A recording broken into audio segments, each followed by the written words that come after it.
Gente, na edição de hoje, pela primeira vez, vamos abordar esse tema, né, da maternidade. Nós queremos que as mães tenham o devido apoio e os seus direitos respeitados. Vamos também refletir a beleza e os desafios de gerar e cuidar da vida de uma pessoa. Os desafios de educar, de criar um ser humano e, ao mesmo tempo, reinventar a si própria, né, como mulher, como mãe, para além dos dogmas da maternidade. Por que tantas impossibilidades para aquela que é mãe?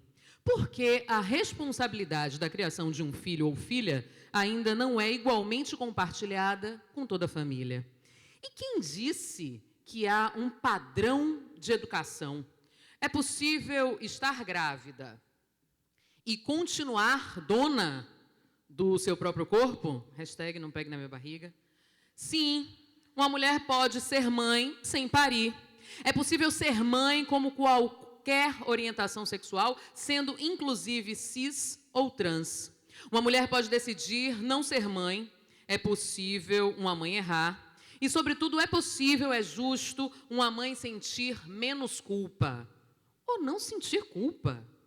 Estamos aqui há 4 anos falando de nossos direitos, de tudo que nós podemos ser, para além dos padrões e das idealizações que não nos atendem. Por isso, hoje vamos falar de maternidades possíveis. E para começar esse papo, vamos chamar a nossa primeira convidada da noite, ela que é cantora, compositora, atriz. Foi com samba que nós conhecemos a sua voz poderosa. Ela celebra a cultura do matriarcado, da religiosidade e leva aos palcos uma arte fértil. Que fertilidade!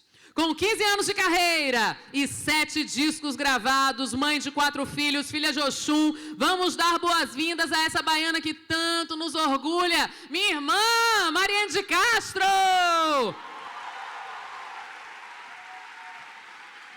Ui!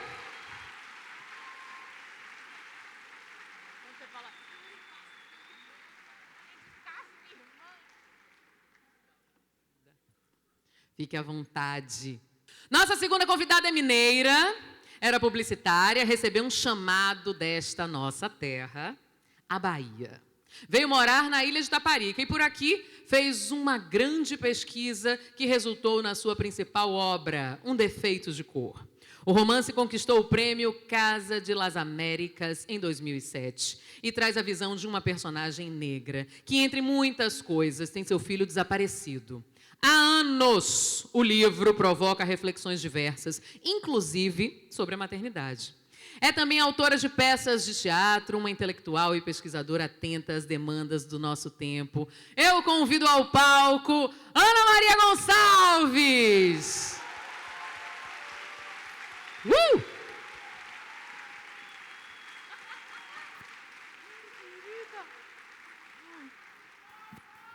Maravilhosa!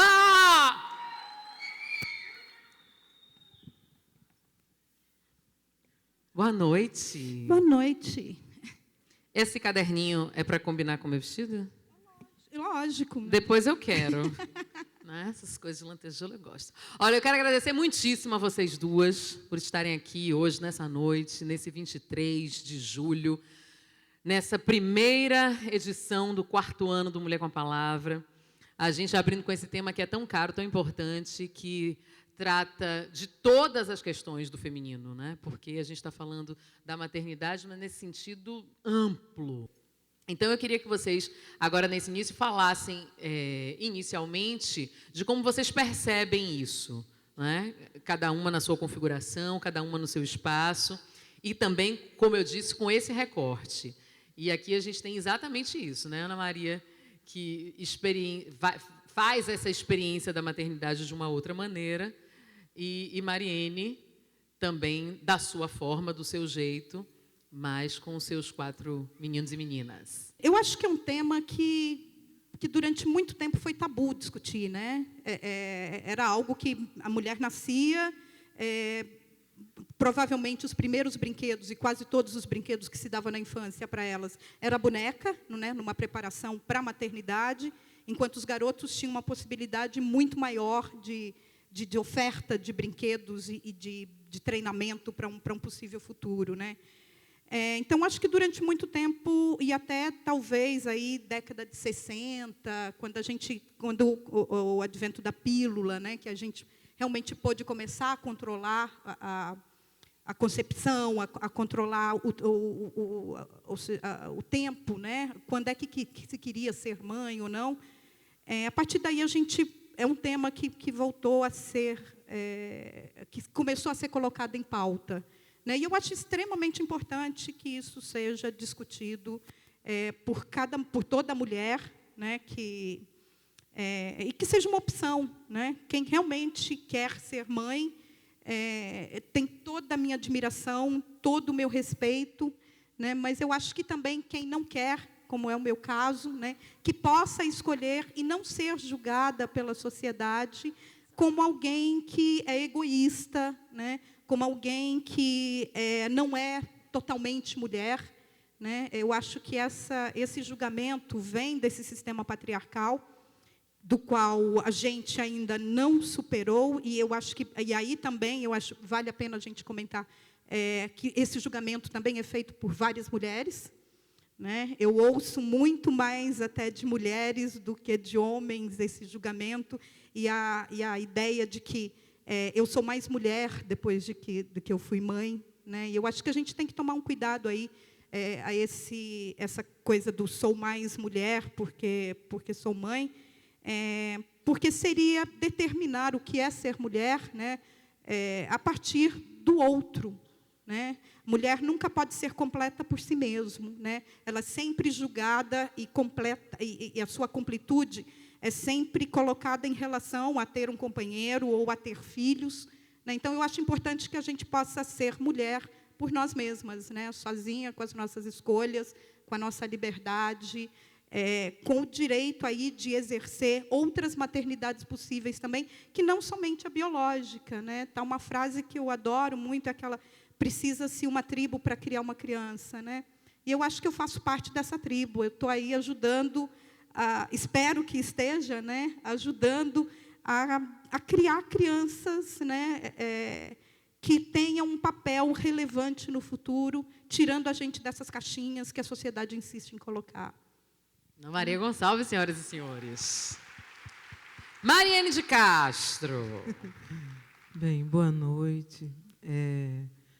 Essa palavra julgamento é tão perigosa, né? Porque as mulheres são julgadas por não ter filhos, e o quanto eu fui julgada por ter tantos filhos. Uau, que louca que você é.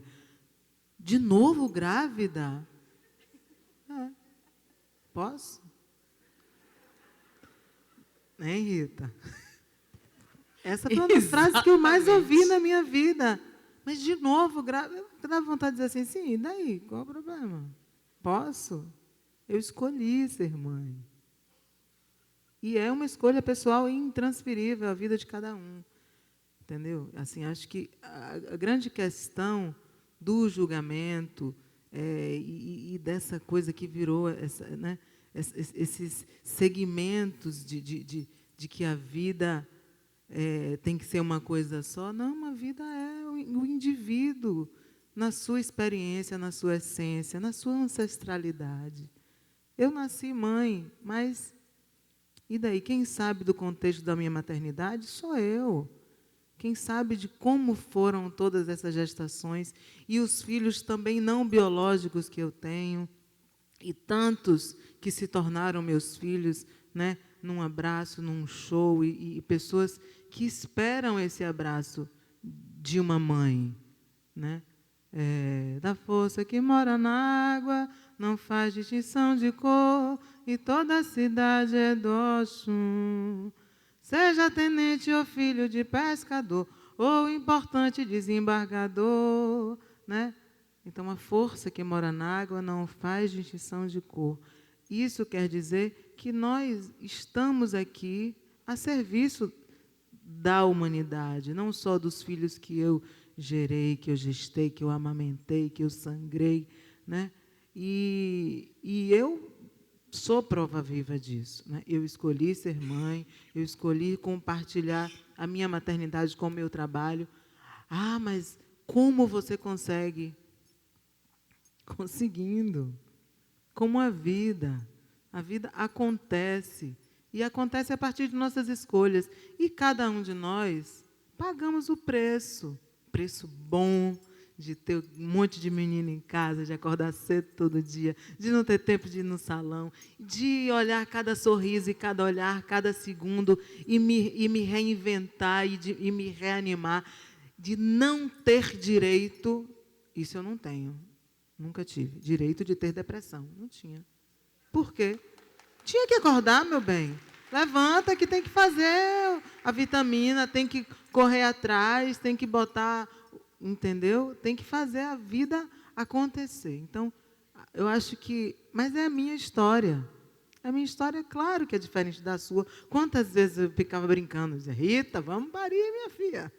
Parir é bom, não tem medo não. Porque é um mito muito grande também, né? Porque as mulheres chegaram num lugar que teve uma virada também, de que as mulheres tinham muitos filhos, depois... Tipo assim, trabalho e filho não caminham junto. O artista, eu ouvi uma grande artista brasileira que nos deixou há muito pouco tempo dizer assim, filho e trabalho não combinam. Casamento, filho e trabalho, esquece. Eu fiquei, não, mas é meu sonho de vida. Eu quero ter filho, eu quero me casar e eu quero trabalhar. Mas... a gente vai ver muitas histórias de mulheres e cantoras solitárias, ou então que não conseguiram acompanhar o crescimento daqueles filhos, né? E, como já dizia Dona Canô, ser feliz é para quem tem coragem. Então, coragem de pegar o menino debaixo do braço, levar para o camarim, e 5 minutos antes de entrar no palco, estar no peito amamentando, entregar para alguém, entrar, cantar, voltar, chegar de madrugada... exausta, feliz da vida, tomar banho e botar no peito para mamar. Isso tudo é para quem tem realmente coragem. Eu posso dizer isso sem nenhuma falsa modéstia de que eu sou uma mulher de coragem, nada mais do que isso. E nasci para ser essa pessoa que eu sou. Tenho esse arquétipo da mulher guerreira. Por isso que eu falo da ancestralidade, porque isso é muito mais forte do que a minha razão. Isso vai antes de mim. Isso acontece quando antes de eu pensar, eu já fiz, eu já fui, eu já... não foi tão simples assim, ter um filho, tudo muito tranquilo. Não, era diante de muita demanda, de muita rejeição, de muita frustração, né? Mas ir com amor e fazer tudo com a consciência de que a gente está fazendo as nossas escolhas. E essas foram as minhas escolhas. Serve para a minha vida. E eu espero que possa apenas ser uma história aqui que eu possa dividir com vocês e nada mais. Mariane de Castro. Ana Maria. Um defeito de Coe é citado em alguns estudos acadêmicos no sentido de discutir a maternidade negra. Explica para a gente o porquê disso, né? Porque a relação dessa obra com esse recorte. É um livro de uma mãe, né? Todo mundo já leu? Aquela otimista, né? Para quem não conhece a história do livro, é uma história baseada na vida da Luísa Maim, né, mãe do poeta Luiz Gama, e foi uma história que eu compus através de 2 poemas que o Luiz Gama escreveu, falando da mãe, e o trecho de uma carta, né, onde ela também é citada. Então, a partir daí, até por não achar mais dados históricos sobre a vida da Luísa Maim, eu fiz uma pesquisa tentando achar mulheres que viveram na mesma época e na mesma região em que ela viveu, né? Então, a personagem, eu acredito que ela é composta aí de retalhinhos de vidas de outras mulheres, pelo menos mais umas 400 mulheres, né? Então, ela talvez represente, né, quer dizer, represente não, eu estou sendo...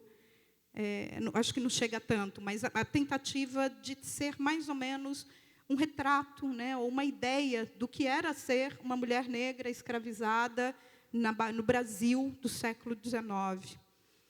E o livro, então, para mim, por ter composto a mãe a partir do filho, né, foi por não ter... Então, eu peguei esses poemas do Gama, mais esse trecho em que ele fala da mãe numa carta. Né? Então, a mãe foi composta a partir da fala do filho, do que o filho fala sobre ela. Né? E para fazer isso, eu tive que achar outras mulheres. E, para mim, aí, ou seja, então não dava para não falar de maternidade, né? Ao falar que isso seria a visão do filho sobre essa mãe. E o livro é uma grande busca, né? Porque eu acho que talvez um dos principais problemas da mulher escravizada, né, é essa questão da maternidade. Né?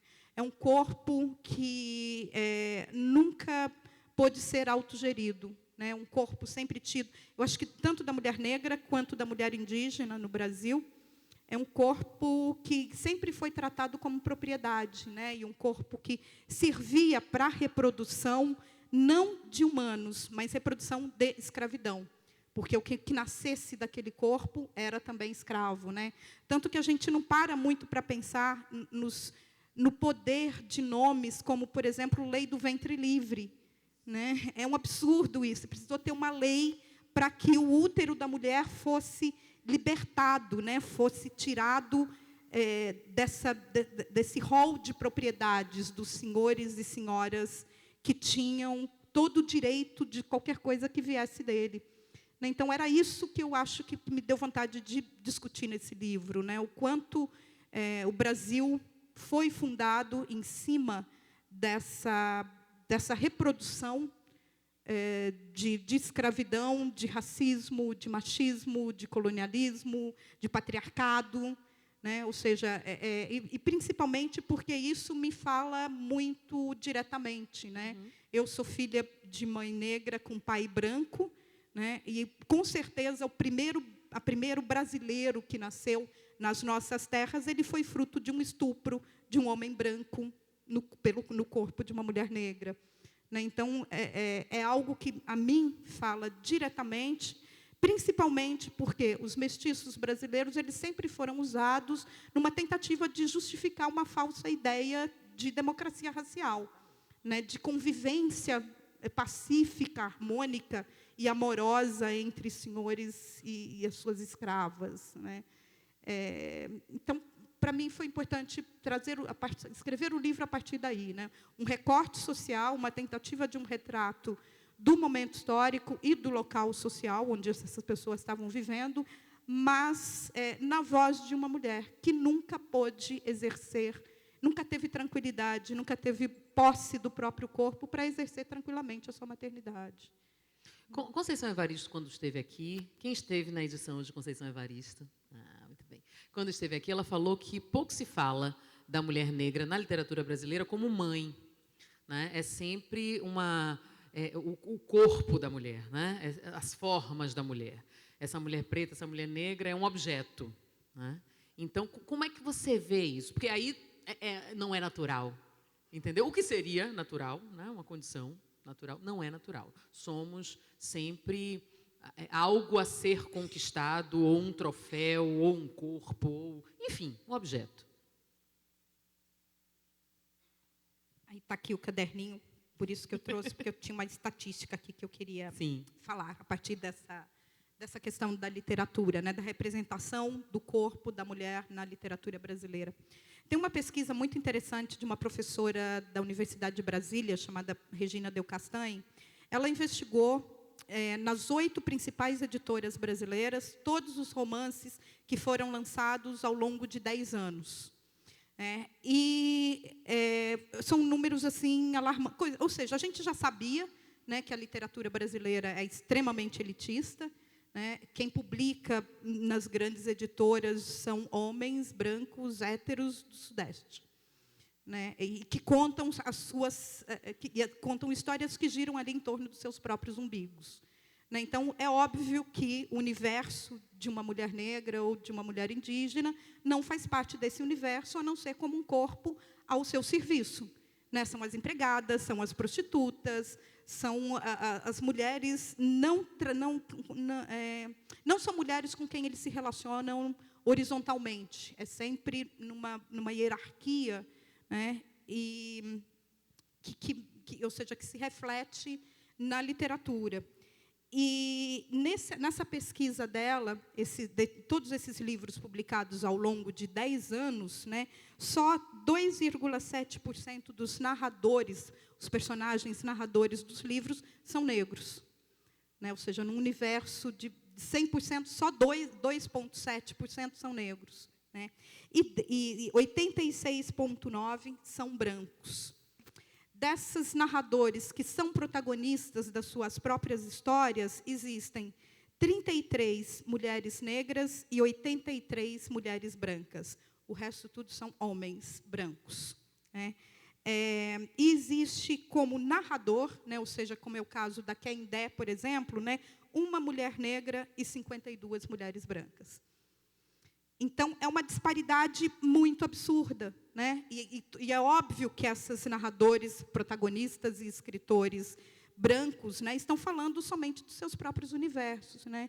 E não conhecem a maternidade, que a gente está falando da mulher negra, né, não conhecem como algo que lhe é de direito. Eu tenho a sensação que muitas vezes, certos conceitos e certos problemas, eles só ganham um determinado nome no momento em que ele atinge os brancos. Né, como, por exemplo, feminismo.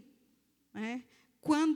Ou seja, a mulher negra conhece e faz feminismo há muito tempo, né? Desde escravizadas, trabalhando nas lavouras, trabalhando nas ruas, promovendo o sustento, trabalhando para comprar carta de liberdade de familiares e de amigos. Né? Ou seja, está ali o feminismo na prática, mesmo que não tivesse esse nome. É um universo que só se nomeia a partir dos problemas que lhes atingem. Né? Então, a maternidade negra nunca foi um problema para a sociedade e nunca foi discutida dentro do feminismo branco, porque não interessava. Né? Se eu vou falar de emancipação da mulher negra, quem é que vai ficar em casa cuidando dos meus filhos enquanto eu trabalho? Né? Então...